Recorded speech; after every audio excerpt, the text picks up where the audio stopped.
ஆன்மீக அன்பர்கள் அனைவருக்கும் வணக்கம். இங்கே பாருங்கள், இதுதான் சரபலிங்கேஸ்வரர். ராகு காலத்தில் இவருக்கு சகல விதமான அபிஷேகம் ஆகும்.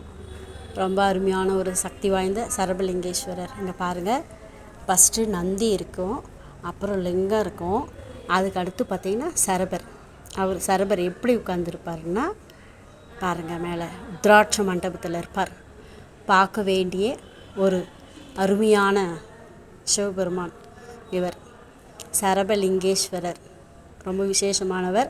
ஞாயிற்றுக்கிழமை ராகு காலத்தில் விசேஷமான பூஜைகள் இவருக்கு நடக்கும். இவரை பார்க்குறது ரொம்ப விசேஷம்.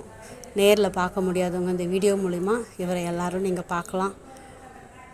சரபலிங்கேஸ்வரர் உங்களுக்காகவே இந்த வீடியோவை நான் போடுறேன். இன்றைக்கி எல்லோரும் பாருங்கள், உங்கள் வேண்டுதலை இவர்கிட்ட வைங்க. இவர் எதுக்கெல்லாம் இவர் வல்லவர்னாக்கா, நம்ம குடும்பத்தில் சொத்து பிரச்சனை, சகோதர சகோதரிகள் பிரச்சனை, அதுக்கு அடுத்து பார்த்தீங்கன்னா உங்களுக்கு சில வழக்குகள் தீராமல் இருக்கும், அதெல்லாம் இவர் தீர்த்து வைக்கக்கூடியவர். இவங்க பிரத்யங்கரா தேவி.